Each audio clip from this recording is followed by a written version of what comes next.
Hey guys, so I'm back with another tutorial, and this is honestly just going to be very basic, but easy and smooth transitions to use in edits on videostar, so hope you enjoy and find this helpful. Okay, so for this, you're going to want to start off with 2 clips, and make sure it's split in the middle on the beat, and then you're going to go to multi-layer in your first clip, and then I'm just turning it to black since it's best there in my opinion, but you're gonna go to your first clip, and I usually do 2 layers to avoid any flashing of the same picture or video, just to avoid that. Anyways, you're gonna want to turn it to, I usually do about 10 to 15 depending on however fast or slow the clip is.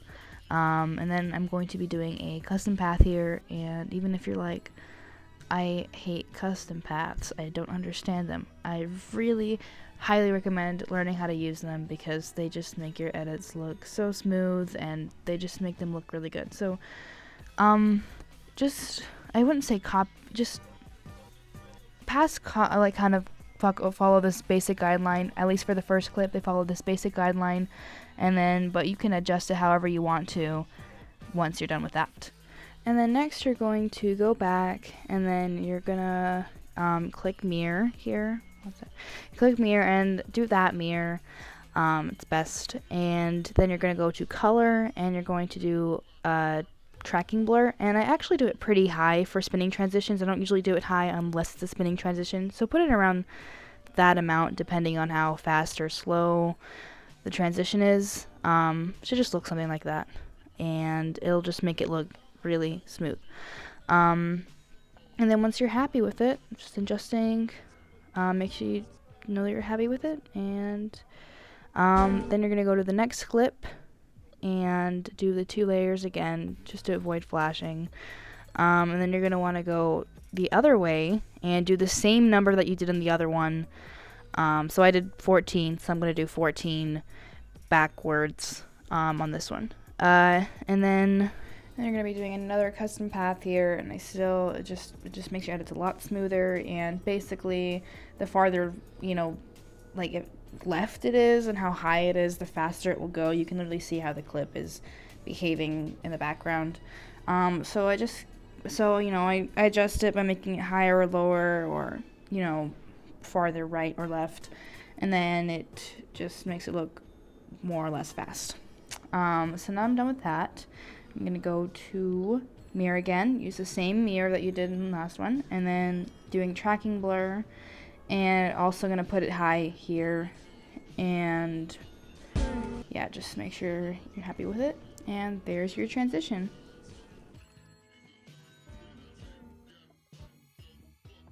Alright, so you're just going to need your 2 clips again, and then you're going to go to multi-layer clip on the first clip. You're just going to take your clip, and then I'm putting 2 layers to avoid flashing again. And then at the end I go about 130 to 140%, it just depends. I'm just going to do another custom path here. It's going to be around, basically the same thing that I did in the last transition. So, yeah.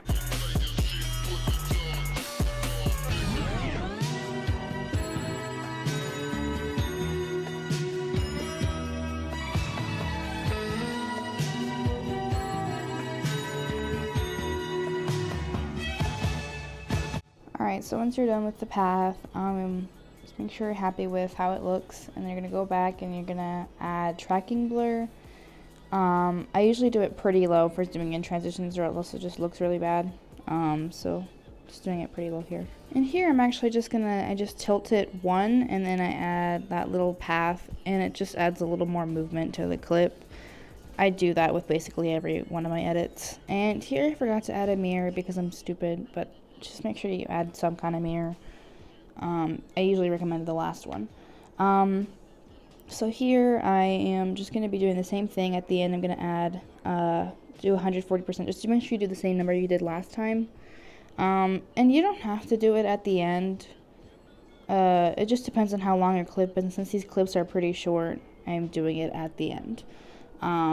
and here I'm just adding a path. But depending on your clip, I do it at the end, but sometimes I stop halfway. It just depends on what looks better. And then here I'm doing that tilt thingy, but I'm doing it backwards. And here I'm adding more tracking blur. And yeah, here you could just stop with your transition and just leave it like that.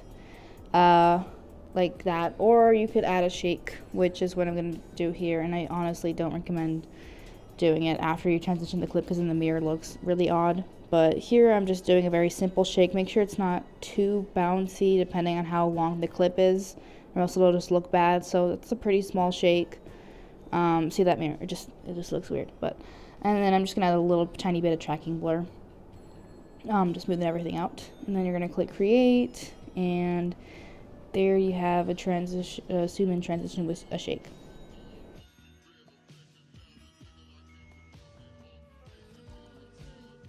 Alright, so you're just going to do 2 clips again. You're going to go to the first clip and do 2 layers to avoid flashing again. Go to multi-layer. And then I'm just sliding it at around that amount. It really depends. Like I always say, how long your clip is. So here I'm just doing it that amount. And I'm going to be doing just the same shake that I have been doing. And yeah.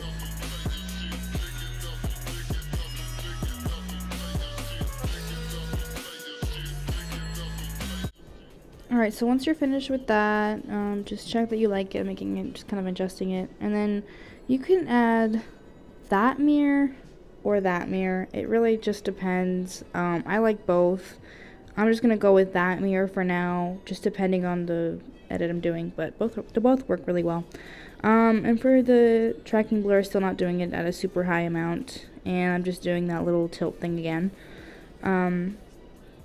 Once you're done with that, just go to the second clip, and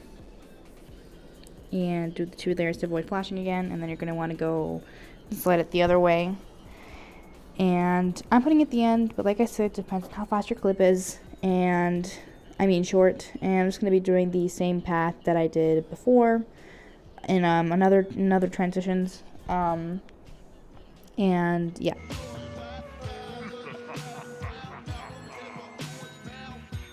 And then once you're done with that, just be sure you're glad with the sliding amount, and then do the backward. If you're doing the tilt, do it backwards.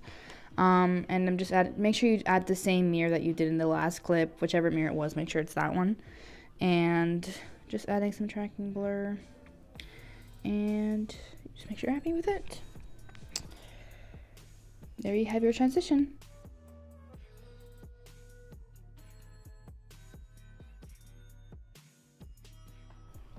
Alright, so for this one, you're going to want to have your 2 clips, but make sure it's just 1 clip, no splitting.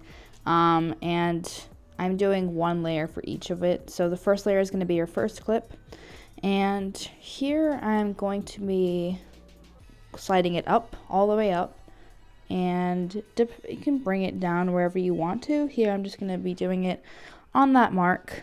And that's just where I will slide it all the way down. And then you're going to want to do the custom path, and it's going to be the custom path that you use for your second clip in a normal transition. So that's just what I'm doing here.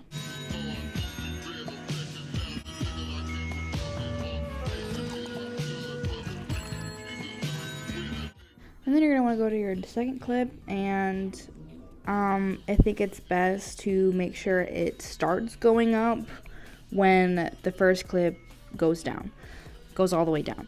And then you're going to want to pull it back up wherever you think is best. And then I'm just putting it down at the beginning so it doesn't start going up at the beginning. Just make sure it goes up at that mark. And I'm just going to be doing the same path that I did in the other clip.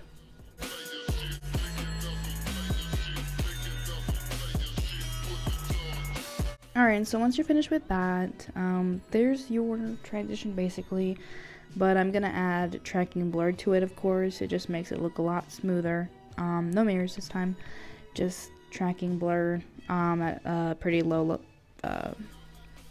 level. So yeah, just around that level. And just make sure you're happy with it. And then you're going to click done. We'll create and then done. And there's your transition. So I like using this one for really short clips. It just looks nice. So you're not going to want to split anything. Just make sure you have one clip, but you have your 2 clips there in that clip. I don't even know. But anyways, you're going to want to go to the second clip and make sure you can zoom it out or in, whichever you want. I'm just going to zoom it out this time, around 65%. Just depends. And then going to since it hits the mark there, I'm going to make it start zooming in at that mark. So I'm just doing that, and then I'm zooming it 100% at a really random place. And then I'm just going to be doing the same path that I did in literally all the previous transitions.